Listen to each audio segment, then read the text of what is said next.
Now let me tell you a story set in the land of cover-ups. The world knows it as China. 13 months back, a mysterious virus emerged in a Chinese city, Wuhan. Some said the virus was natural and originated at a seafood market. Some others said it was man-made. It was manufactured in a lab. Its origin remains a mystery to this day. 13 months, no answers. But there's been a lot of blame game. For a while, the Chinese state media blamed American soldiers for bringing the virus to Wuhan. Then they shifted the blame to Italy, claiming that there was evidence to show that a 4-year-old Italian boy had contracted the virus in November 2019. Then they trained their guns on India. The Indian subcontinent might be the place where the earliest human-to-human transmission occurred, said the Chinese state media. It did not stop there. China tried to pin the blame on a host of other countries: Greece, the Czech Republic, Russia, Serbia, you name it. China blamed everyone and their grandmother. Everyone except the Chinese state, its unhygienic markets and its unnatural experiments on the virus. And all this while, it blocked access to everyone. It refused to let the world investigate the virus's origins. China never wanted this investigation. When Australia pushed for a probe, do you know what China did? It blamed Australia as the source of the virus. The Chinese state media said Australian seafood imports brought the virus to Wuhan. That's probably the theory that the WHO may be also looking at now. The Chinese regime began punishing Australia. The Chinese ambassador asked the citizens of his country to boycott everything Australian. Hu Shijin, the editor of Global Times, wrote, "Australia is a bit like chewing gum stuck on the sole of China's shoes. Sometimes you have to find a stone to rub it off." The Chinese labeled Australia chewing gum stuck on a shoe, and they treated it like one. Australian journalists received threats. Chinese propagandists threatened ABC journalist Bang Xiao's family with rape. The Chinese regime imposed stringent measures on Australian products. This included tariffs of up to 200% on wine imported from Australia. But Australia did not budge. China had to give in. It reluctantly agreed to a global investigation. It continued to drag its feet, though, set up more roadblocks. After much back and forth that we have been reporting on, a team of experts from the World Health Organization finally arrived in Wuhan on the 14th of January. Only to be put in quarantine for 2 weeks. Apparently, 2 members of this team failed antibody tests conducted by China.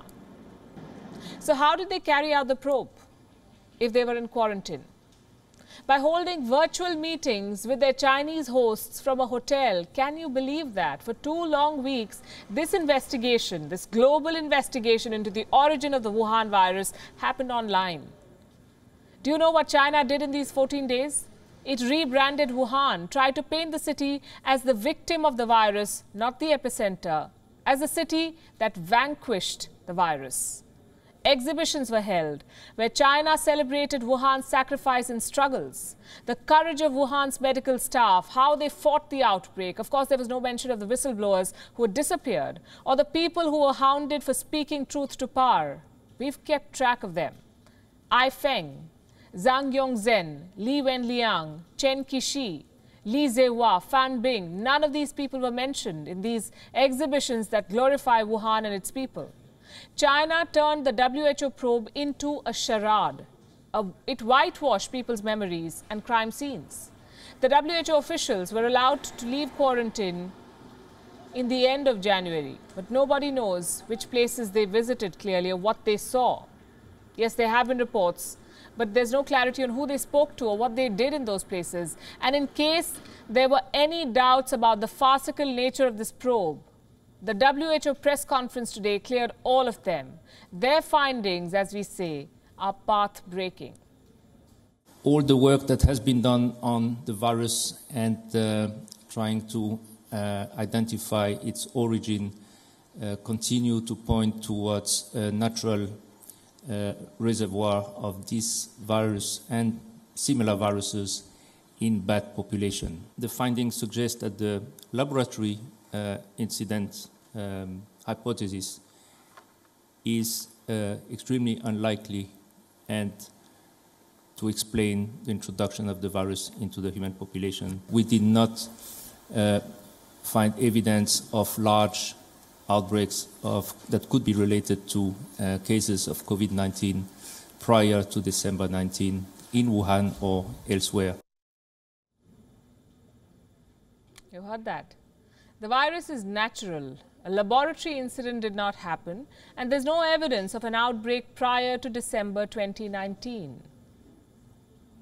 They say that if you repeat a lie often enough, it becomes the truth. China is counting on this to happen.